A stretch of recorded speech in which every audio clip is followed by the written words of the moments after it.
UPSC, GPSC કે ગુજરાત રાજ્ય સરકારની કોઈ પણ ભરતી પરીક્ષાની આપ તૈયારી કરી રહ્યા હો અને એ માટે યોગ્ય માર્ગદર્શન અને શિક્ષણની આપને જરૂરિયાત લાગતી હોય તો આપણી સંસ્થા સંવિધાન કરિયર એકેડેમીનો આપ સંપર્ક કરી શકો. કોન્ટેક્ટ નંબર છે 8469743567. ગાંધીનગર તેમજ અમદાવાદ બંને જગ્યાએ આપણા કેન્દ્રો આવેલા છે.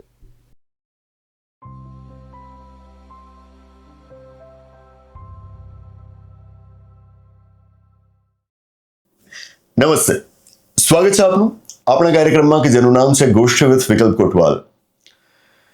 તમે આયારામ ગયારામ એવું સાંભળ્યું હશે, સાંભળ્યું જ હોય. આપણા પેલા નેતાઓ કે જે પાર્ટી બદલ્યા કરતા હોય ને એમના માટે આપણે આવા શબ્દો વાપરતા હોઈએ છીએ. શબ્દો ક્યાંથી આવ્યા? તો 1960ના દાયકામાં હરિયાણામાં એક નેતા થઈ ગયા ગયાલાલ. એમના સંદર્ભમાં શબ્દો વપરાયા હતા, એમના માટે આ શબ્દો વપરાયા હતા અને પછી બીજા પાર્ટી બદલુ નેતાઓ માટે વપરાવા માંડ્યા. બહુ ઓછા દિવસની અંદર, કહો કે બહુ થોડા કલાકોની અંદર એમણે ઉપરા છાપરી 3 થી 4 વખત પાર્ટી બદલી હતી.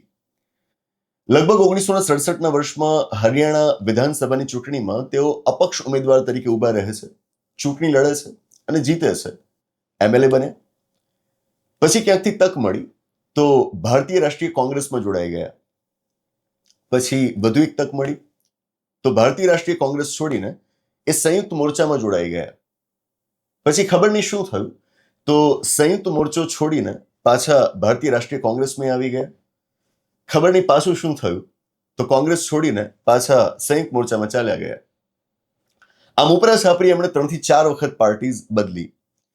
અને એટલા માટે જ્યારે સંયુક્ત મોરચો છોડીને પાછા કોંગ્રેસમાં આવ્યા ને ત્યારે કોંગ્રેસે એક પ્રેસ કોન્ફરન્સનું આયોજન કર્યું હતું અને એમાં કોંગ્રેસના એક લીડર બિરેન્દ્ર સિંઘ એમણે એ પ્રેસ કોન્ફરન્સમાં કહ્યું હતું કે ગયારામ અબ આયારામ હૈ, ગયારામ અબ આયારામ હૈ.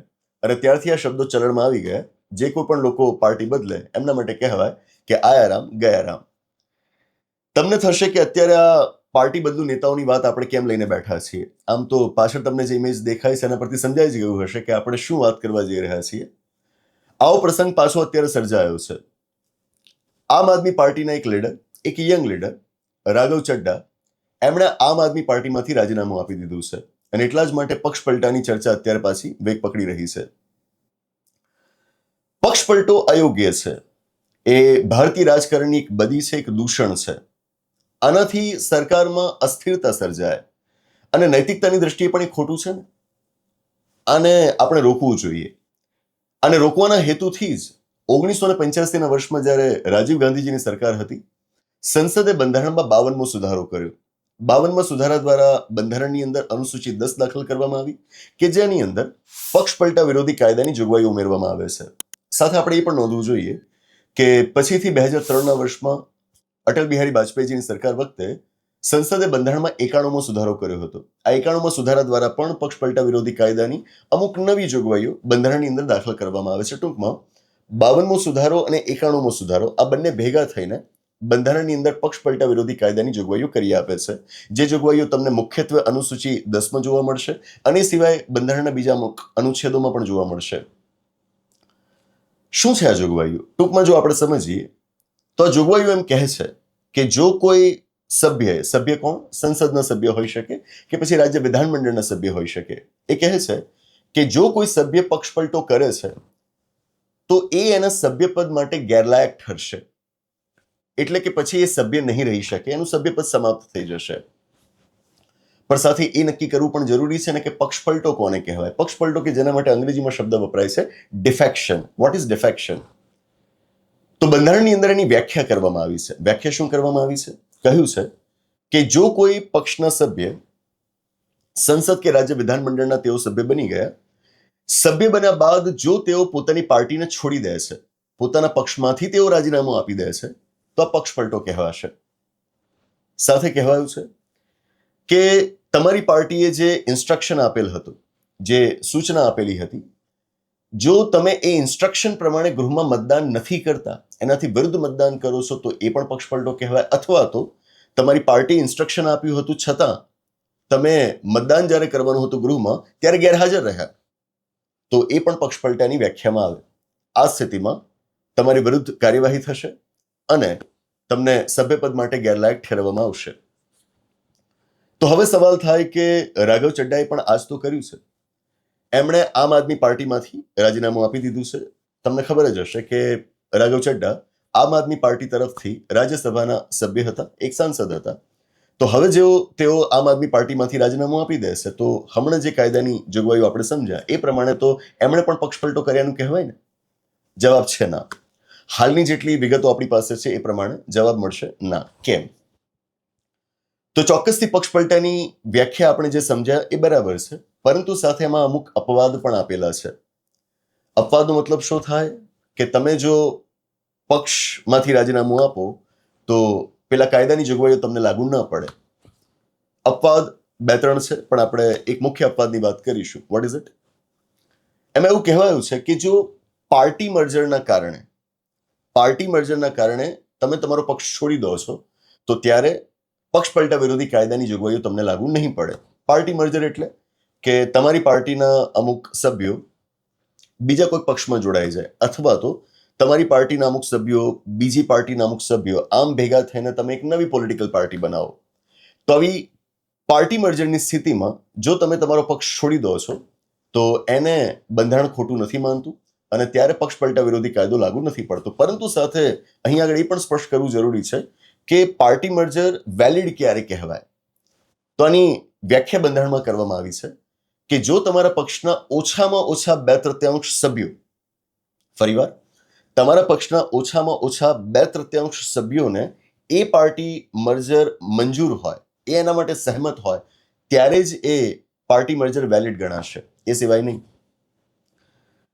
હવે અહીં આગળ જ્યારે આપણે 2/3 સભ્યો, પાર્ટીના 2/3 સભ્યોની વાત કરીએ છીએ તો તમારે એ પાર્ટીના દેશભરમાં જેટલા પણ કાર્યકર્તાઓ છે એમની ગણતરી નથી કરવાની. એ રીતે આમ આદમી પાર્ટીના કાર્યકર્તાઓ તો દેશભરમાં કેટલા હશે? હજારો, લાખો હશે, બને કે કરોડો પણ હોય. તો એ બધાના 2/3 એવું નહીં. એ પાર્ટીના જે તે ગૃહમાં જે સભ્યો છે એના 2/3 તમારે જોવાના હોય. હાલ રાજ્યસભામાં આમ આદમી પાર્ટીના લગભગ 10 જેટલા સભ્યો છે. એના 2/3 થાય 6.66%. રાઉન્ડ ફિગર આપણે લેવાનો થાય 7 સભ્યો. રાઘવ ચડ્ડાએ જે પ્રેસ કોન્ફરન્સ કરી, બધી તૈયારી સાથે જ એમણે કર્યું હોય, સ્વાભાવિક છે. તો જે પ્રેસ કોન્ફરન્સ કરી છે એમાં એમણે જણાવ્યું છે કે એમના સિવાય આમ આદમી પાર્ટીના બીજા 6 સભ્યો છે કે જેમણે પણ આમ આદમી પાર્ટીમાંથી રાજીનામું આપ્યું છે. 6 ને 1 7 થઈ ગયા. તો બંધારણની અંદર જે શરત મૂકવામાં આવી છે તેને તેઓ સંતોષે છે અને એટલા માટે અપવાદ તરીકે હવે એમના ઉપર પક્ષપલટા વિરોધી કાયદાની જોગવાઈઓ લાગુ ન પડે. હાલ જે વિગતો મળી છે એના આધારે આપણે ચર્ચા કરી રહ્યા છીએ. પૂરી સંભાવના છે કે વિગતો બદલાય. બને કે જે બીજા 6 સભ્યો એમની સાથે હોવાનો દાવો રાઘવ ચડ્ડા કરી રહ્યા છે, બને કે પાછળથી એમાંથી કોઈ ખસી જાય, તો આપણે નથી જાણતા. હાલ જે સમાચાર મળ્યા છે એના આધાર ઉપર આપણે આ ચર્ચા કરી રહ્યા છીએ. તો સમજવું જરૂરી છે કે ભલે તેઓ આમ આદમી પાર્ટીને છોડીને ભારતીય જનતા પાર્ટીમાં જોડાય છે, પરંતુ છતાં પક્ષપલટા વિરોધી કાયદાની જોગવાઈઓ પ્રમાણે તમે એમને ગેરલાયક નહીં ઠેરવી શકો. આ છે. આમ તો ઘણા લાંબા સમયથી આ સંભાવના દેખાઈ જ રહી હતી. થોડા સમય પહેલા જ રાઘવ ચડ્ડાને આમ આદમી પાર્ટીના ડેપ્યુટી લીડર પદેથી દૂર કરવામાં આવ્યા હતા. રાજ્યસભાની અંદર તેઓ આમ આદમી પાર્ટીના ડેપ્યુટી લીડર પદે હતા, ત્યાંથી એમને દૂર કરવામાં આવ્યા હતા. અને ઇવન એની પહેલાથી રાઘવ ચડ્ડાની જે હરકતો આપણને સોશિયલ મીડિયા ઉપર દેખાઈ રહી હતી, સ્પષ્ટ થઈ રહ્યું હતું કે પાર્ટીથી અલગ જ વર્તી રહ્યા છે. તો આ સંભાવના દેખાઈ જ રહી હતી કે આવનારા થોડાક સમયમાં આવા કોઈક સમાચાર મળશે જ, અને આખરે સમાચાર આજે આવી ગયા. ઠીક છે, એન્ટી ડિફેક્શન લોની અંદર જે પ્રકારના પ્રોવિઝન્સ છે એ પ્રોવિઝન્સ પ્રમાણે રાઘવ ચડ્ડા અને એમના જે સાથી મિત્રોએ કૃત્ય કર્યું છે એમને ગેરલાયક તમે નહીં ઠેરવી શકો. પણ એક લાર્જર ક્વેશ્ચન આપણી સમક્ષ આવે છે કે શું આ પ્રકારના ડિફેક્શન્સ થવા જોઈએ? તમે જ્યારે કોઈ પાર્ટીમાં જોડાઓ છો, પોલિટિકલ પાર્ટી શું છે, રાજકીય પક્ષ શું છે, એ અમુક રાજકીય વ્યક્તિઓનો સમૂહ માત્ર નથી. રાજકીય પક્ષ એક રાજકીય વિચારધારાનું પ્રતિનિધિત્વ કરે છે. It represents a certain political ideology. તો જ્યારે તમે કોઈ પાર્ટીના સભ્ય હોવ ને, ત્યારે તમારું એક વ્યક્તિ તરીકેનું અસ્તિત્વ મટી જાય છે. તમે એક રાજકીય વિચારધારાનું પ્રતિનિધિત્વ કરો છો. જે રાજકીય વિચારધારામાં જે લોકોને વિશ્વાસ છે એ લોકો એ વિચારધારા જોઈને તમને મત આપે છે. હવે જ્યારે તમે એ પક્ષ છોડીને બીજા કોઈ પક્ષમાં જોડાઈ જાઓ છો, મતલબ કે તમે ખાલી પાર્ટી બદલ્યું, આ એટલું સામાન્ય નથી. તમે તમારી રાજકીય વિચારધારા બદલી નાખી, આનો મતલબ એવો થાય. તો જે તમારા વોટર્સ છે, કમિટેડ વોટર્સ છે, શું એમને આ મંજૂર છે? તમે ફક્ત પક્ષ નથી બદલ્યો ને, તમે આખી એક વિચારધારા બદલી નાખી છે. આનો મતલબ એવો થાય. જો એને પરિપક્વ લોકતંત્રની વ્યાખ્યાની દ્રષ્ટિએ જોવા જઈએ તો આનો મતલબ એ થાય કે તમે આખી એક નવી જ રાજકીય વિચારધારાને અપનાવી રહ્યા છો. તો તમારો જે વોટર બેઝ છે, તમારા જે ફોલોઅર્સ છે, શું એને આ મંજૂર છે? આ એક સવાલ થાય. એટલે આદર્શ રીતે રાજકારણની અંદર આ બધી બાબતોને સ્થાન ન જ હોવું જોઈએ. અને હોય રાજકીય વિચારધારા પણ બદલાય ને, કેમ ના બદલાય? બદલાઈ શકે. પણ જો એ વિચારધારા બદલાઈ છે તો તમે તમારા એ મતદાતાઓની સમક્ષ જાઓ, એ વિચારધારા કેમ બદલાઈ છે એના કારણો પણ સમજાવો. તમે એમને પણ વિશ્વાસમાં લો. આ પણ થવું જોઈએ ને. આ સાચા લોકતંત્રની નિશાની છે, જેવું આપણે ત્યાં ક્યારેય થતું નથી. જરૂરી છે કે આપણે આવી ગોષ્ઠીઓ કરતા રહીએ કે જેથી આપણા નેતાઓને પણ પક્ષ બદલવો હોય તો 100 વખત વિચારવું પડે. બસ એ જ. આના વિશે આપના શું વિચાર છે? નોચે કોમેન્ટ બોક્સમાં જણાવશો. આવા વિષય ઉપર આપણે ગોષ્ઠી કરતા રહીશું. બસ એ જ. તો આની સાથે ગોષ્ઠીની આગળ સમાપ્ત જાહેર કરીએ છીએ. આવનારા એપિસોડમાં આવી જ કોઈક નવી વાત સાથે, એક રસપ્રદ ચર્ચા સાથે, એક નવી ગોષ્ઠી સાથે પાછા મળીશું. આભાર. નમસ્તે.